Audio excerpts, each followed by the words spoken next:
In order to seize key lines of communication.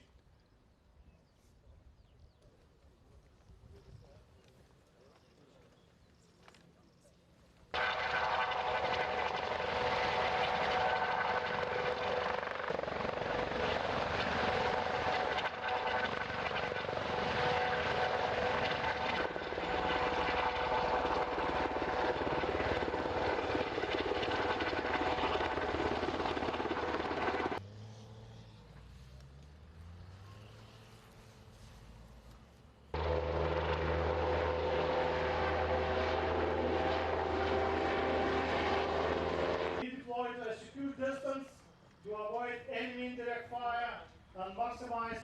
We have successfully completed Operation Brave.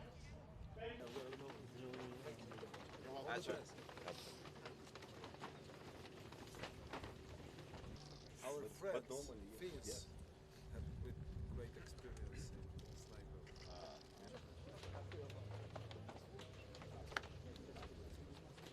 What is his name?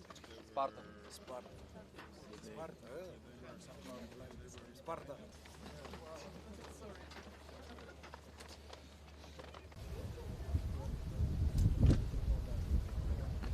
Sveiki gyvi. Dzień dobry Państwu. Teraz głos zabierze prezydent Rzeczpospolitej Polskiej, pan Karol Nawrocki. Ormūzo sąsiauris taip pat lemia tam tikrus ekonominius, karybos veiksmus. Man Europos saugumas yra nedalomas. Tai yra, pirmiausia, mes esame suinteresuoti, kad šie kariai, kurie galimai bus išvesti iš Vokietijos, liktų Europoje.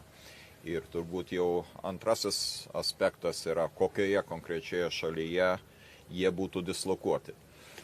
Mes Lietuvoje esame pasirengę priimti tiek daug sąjungininkų, kiek pajėgiame, ir tuo tikslu įgyvendiname visą reikalingą tiek pratybų, tiek apgyvendinimo infrastruktūrą.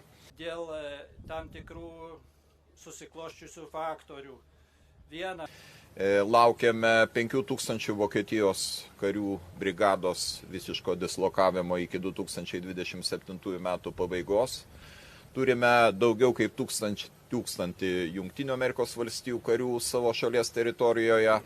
Ir tikrai būtume ateityje pasirengę priimti dar daugiau ir įgyvendinti visus savo įsipareigojimus dėl infrastruktūros. Tačiau dar kartą kartoju, kad man atrodo labai svarbu, kad Jungtinių Amerikos valstijų dėmesys regionui ir Europai kaip visumai išliktų.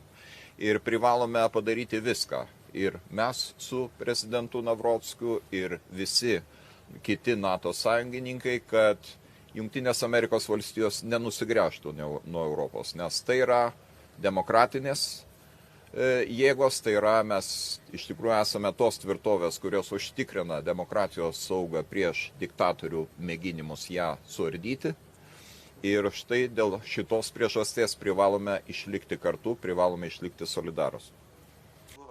Wyraźnie dowodzą, że Litwa i Polska przygotowują się do zapewnienia bezpieczeństwa. Jeśli z jakichś przyczyn z omawianych publicznie, ze znanych publicznie przyczyn, pan prezydent Donald Trump podejmie decyzję o zmniejszeniu komponentów wojsk amerykańskich w Niemczech, my w Polsce jesteśmy gotowi do tego, aby żołnierzy amerykańskich przyjąć. Mamy gotową do tego infrastrukturę i w interesie zarówno Polski, jak i Litwy i państw bałtyckich jest to, żeby stacjonowała tu jak największa liczba amerykańskich żołnierzy. O tym przed momentem pan prezydent Nausėda powiedział, że jeśli ta relokacja z Niemiec się odbędzie, to i Litwa jest gotowa przyjąć amerykańskich żołnierzy, którzy po prostu naszemu regionowi świata razem z naszymi narodowymi żołnierzami gwarantują bezpieczeństwo.